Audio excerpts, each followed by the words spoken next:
Good morning বন্ধুরা, দেখুন আজ আমি চিংড়ি মাছের ঝাল দেওয়া করে আপনাদের দেখাবো।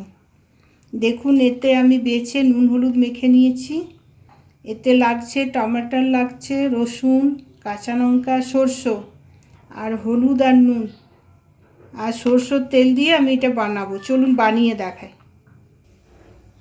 তেলটা দেখুন, সরষের তেল দিলাম, গরম হয়ে গেছে, মাছটা ছেড়ে দিলাম।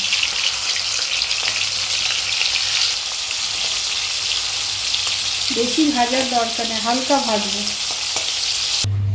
দেখুন চিংড়ি মাছগুলো ভেজে নিয়েছি। এরপরে যে মশলাটা আমি পেস্ট করে নিলাম, যে ভেজে দিলাম মশলাটা, এই তেলের মধ্যে এটা বানাবো।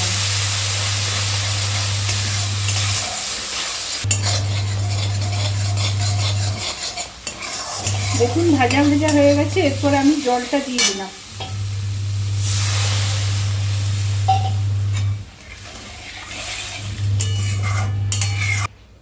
মাছটা ঢেলে দিলাম।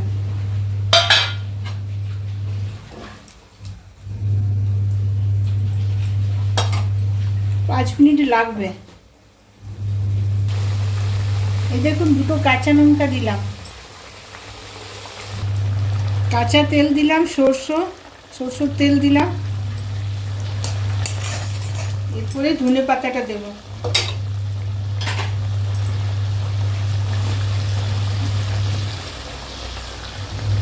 ধনে পাতাটা দিলাম।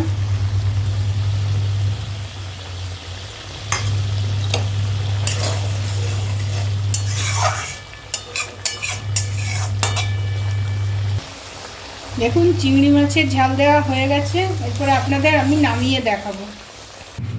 দেখুন বন্ধুরা, আমি চিংড়ি মাছের ঝাল দিয়া বানিয়ে দেখালাম। আপনারা এইভাবে বানাবেন, বানিয়ে খাবেন।